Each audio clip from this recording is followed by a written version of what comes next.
Hello, Musto0063 here to continue on with the Mega Man Let's Play Perfect Runs with another of my absolute favourites games in the classic series, Mega Man 9. I'm so sorry. Please forgive me.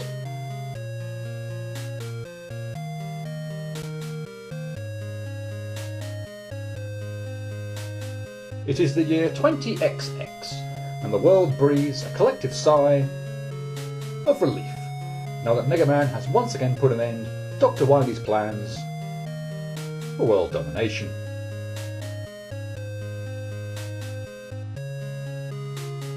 But then...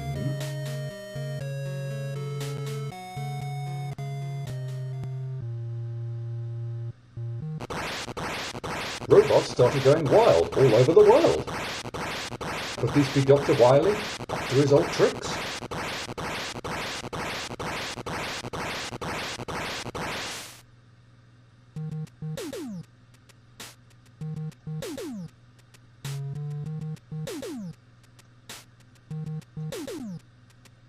Dr. Light, it's your robots. You're right, those are the robots I created. Ladies and gentlemen, this is not my doing. These robots are Dr. Light's creations. This proves he's had evil designs on the world all this time.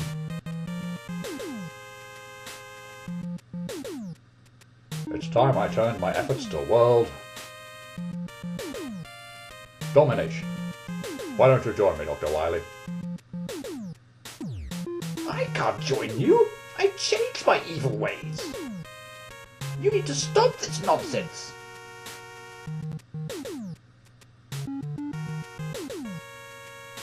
I, Dr. Wily, have created my own robots to stop Dr. Light, but only your donations can help me complete them. Once my robots are finished, they will save the world. We got another call. The phone is ringing. Oh, fuck. People keep calling Dr. Light to complain. What should we do?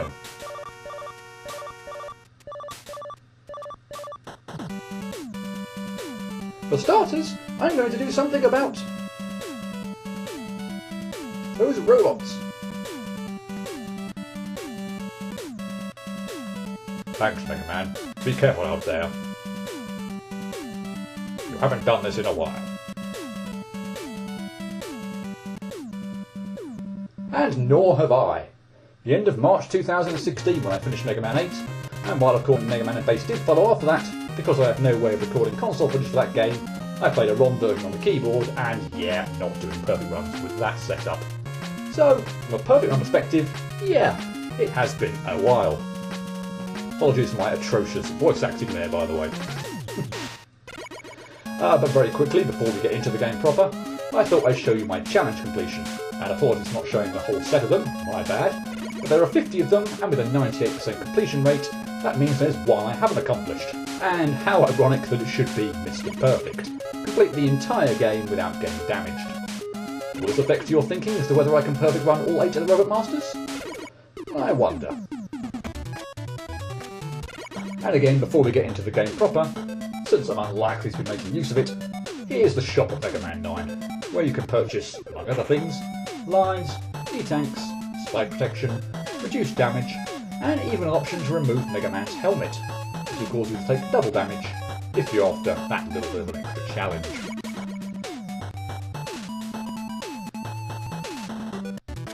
But enough of that, on with the actual game. Here are our brand new 8 Robot Masters, and first up I'm going to be taking on Galaxy Man. And yes, this is the same music for Robot Master Selection as it was back in Mega Man 2. No idea why, kind of disappointing in my honest opinion. Galaxy Man's stage theme though is anything but disappointing. Freaking awesome track. And we start off by getting attacked by flying saucers, making the somewhat ear-splitting Wily capture noise as they fly by. But it's pretty easy to figure out where they'll move to, so dodging them is not much of a problem. And if they're ever right in your way, one buster shot will take them out. There are also a few mechs to deal with on this screen, they pop up out of their shells and fire 3 projectiles at you. You'll ideally want to keep your distance where possible, and you'll need good timing to take them out. So now we get introduced to one of the gimmicks of the stage, the teleporters. Jump or land into one, and you'll emerge out of another one. Easy when there are only 2 on screen, but it'll get a little trickier later on in the level. And here's the other gimmick, the grabbers. Sometimes they can be very useful, other times not so much. And watch out for that one, trying to drop you right on the spikes by the way. Now apart from the first one, because I did at least want to show off the gimmick, I do tend to avoid them where possible, because they often send you backwards, or like I previously just said, even fly you into spikes. Yeah, they can be right real bastards. That was a very annoyingly placed net. You can't really get close enough to attack it without putting yourself right in the line of fire, so fake it out, climb the ladder, and hopefully time your shot well. Some more flying saucers, but they're not really any great threat, and another teleporter section. What I would say is if you do find yourself struggling with these sections because you're not sure where they'll take you, just stay still on occasion. You'll keep landing in the teleporters, and it'll help you get an idea where you need to go. Mini Devils, which are probably the greatest threat of the level if you're not prepared for them. I would certainly advise taking them out from a distance, so that then even more miniature versions don't clobber you. To be honest, on this screen it's the bottom and the top ones that shouldn't be any trouble, and the middle one that's more of a problem, since you have far more room to play with. And on this screen, I'd recommend taking the low one out at the highest point you can, and not bothering with the second one. It's very hard to hit with the Buster without being quite close to it, and there's also the possibility that miniature versions will block the ladder, making it near impossible to progress with just the Buster. Surprise! Yeah, that's a bloody annoying shield attacker, more on that later. However, if you know it's there, and that it'll travel all the way to the left wall, you can deal with it easily enough. Mini Devils and the other shield attacker you can kill from a safe distance, so they're absolutely fine. A looping screen with yay grabbers! And remember when I said they can fly into spikes? Well, while those spikes don't exactly look very threatening, if this grabber gets a hold of you, hence my inching across very slightly, you'll need a weapon on hand that can kill the grabber, or you'll get shish kebabbed. And I'd recommend Dual Man's weapon if you have it. Here, just be patient and you'll have a completely clear screen. And for the final screen, we have one last teleport section. And while at first glance it does look rather daunting, it's still not all that bad. And you naturally sort of seem to avoid the flying saucers, so don't worry too much about those being a distraction.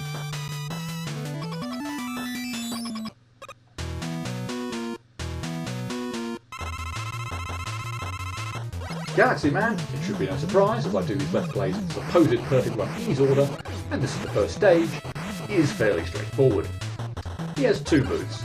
He can dash at you across the screen, and ideally this is the one you want him to do, as it makes the fight go by so much quicker since you actually hit him.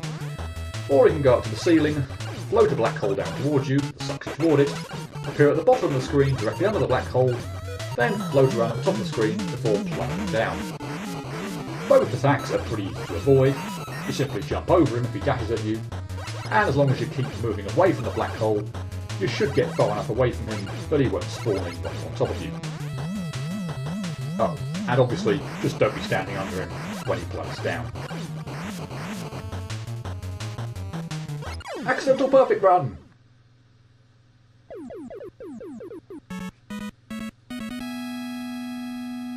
And yes, that's also the Mega Man 2 Beta Boss stage theme. And we also have the Mega Man 3 Weapon Absorb sound effect, and the Mega Man 2 You Got Such a Weapon theme. Why couldn't Mega Man 9 have its own themes for these?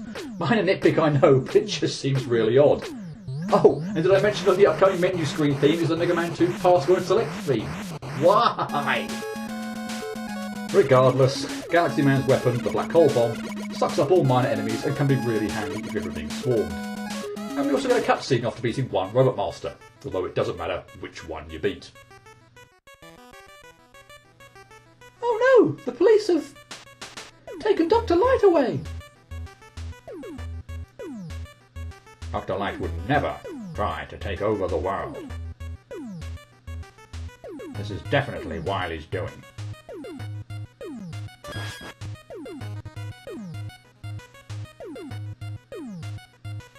Without a doubt. Don't worry, I'll clear Dr. Light's name. It's like the game's not even trying to mislead us this time around. Anyway, here's my original perfect run of this stage.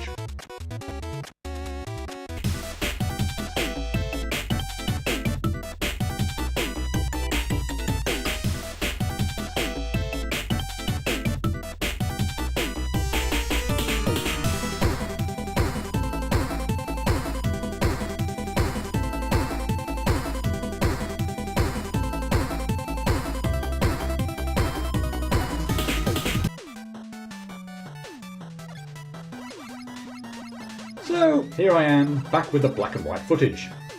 And as always, I'll be pointing out what parts of the stage caused me problems, and maybe provide an extra insight or two along the way. Remember the perfect run rules, of course: no weapons or rush use unless forced. And since this stage is pretty easy, maybe now is actually a good time to mention that Mega Man has gone right back to basics in this game. You may have noticed I didn't say no charge shots a moment ago. That's because Mega Man doesn't have one in Mega Man 9, or even the ability to slide for that matter.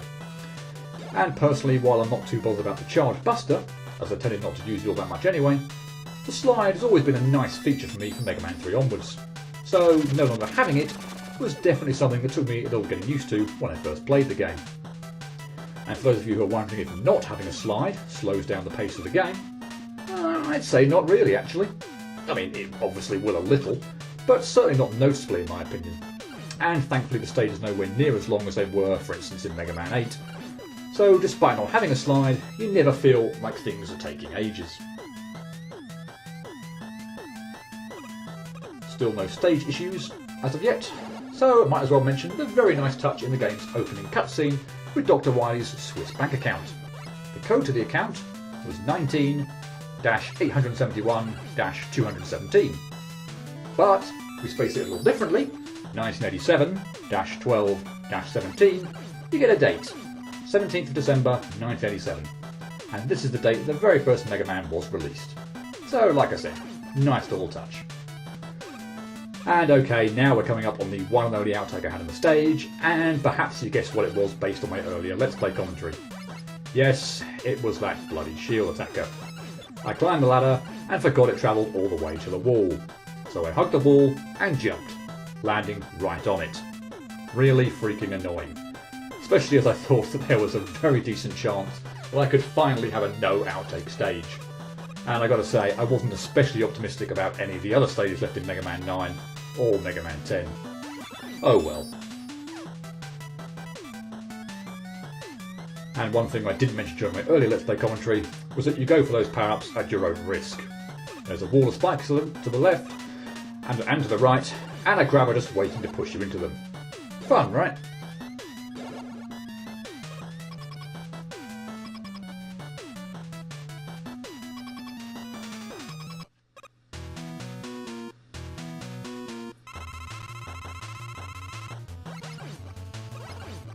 And obviously, no outtakes for me on Galaxy. Probably time to give up on Mega Man 9 if I had. That being said though, for some reason, this time around of course, I had a horrible time getting a comfortable distance away from the black holes during this fight. And a lot less comfortable than that, believe me. Now clearly I still don't get hit, but geez, I could have done without cutting it quite so close. That was a prime example, by the way. All in all though, I actually reckon that just goes to show that you don't even have to get good at avoiding the black holes to have a decent fight. At the end of the day, Galaxy Man is that much of a pushover.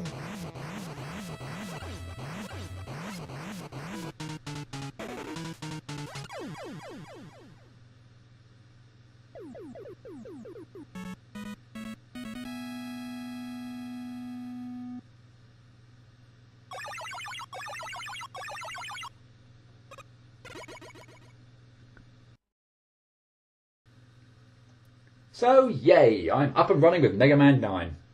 And after all the trouble I had with Mega Man 8, isn't it great to have some easy stages once again?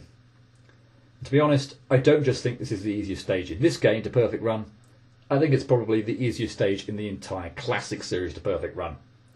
And I'm therefore actually mildly annoyed that I didn't manage to pull off a perfect run. That is, no outtakes.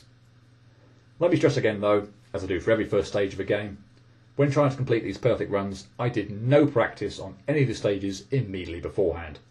All the stats you see are true reflections of the amount of time it took to achieve a perfect run and the cumulative number of mess-ups I had. But despite no practice, it only took me 5 minutes to complete Galaxy stage, rounded to the nearest 5 minutes anyway. And that's because I only suffered the one outtake, and again, it was on the level and not on Galaxy Man himself. I just seem to find all the enemies easy to deal with on this level. The Mets for the most part are in pretty exploitable positions, the flying saucers are all extremely harmless with a hover pattern that's easy to avoid, and the floating eyes just, well, float there for the most part, so provided you attack them from a distance, you won't get caught out when they break apart. You'll notice I didn't mention the shield attackers in that last sentence. Yes, I guess I'd add them to the list of easy enemies as well. It was just super annoying, but I forgot on the screen I messed up on that the bottom shield attacker moves all the way to the left-hand wall. I also really like the level gimmicks here, although I will concede that familiarity, and I am very familiar with this game, is a big help as always, particularly with when to use the grabbers to your advantage and when to avoid them because they'll end up screwing you over. And also the teleporter sections in so much as knowing from which teleporter you'll emerge from next.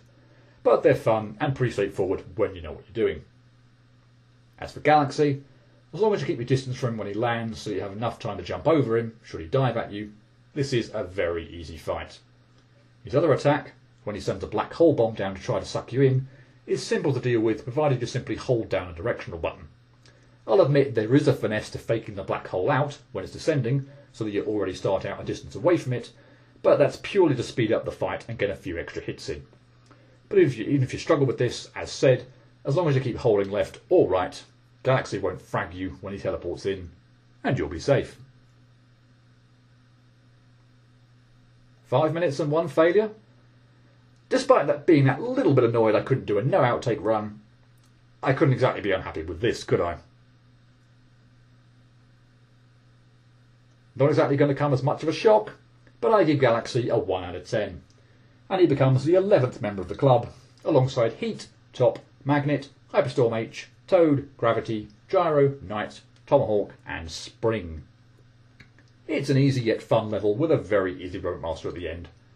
I can't think of anything that should consistently trip you up in the level, maybe the Troll Grabbers, but I think once you know about them they're simple enough to avoid, and Galaxy, once you know his pattern, is one of those Robot Masters you really should never get hit by. So I'm off with a splash. Tune in to see how I fare next time. Cheerio.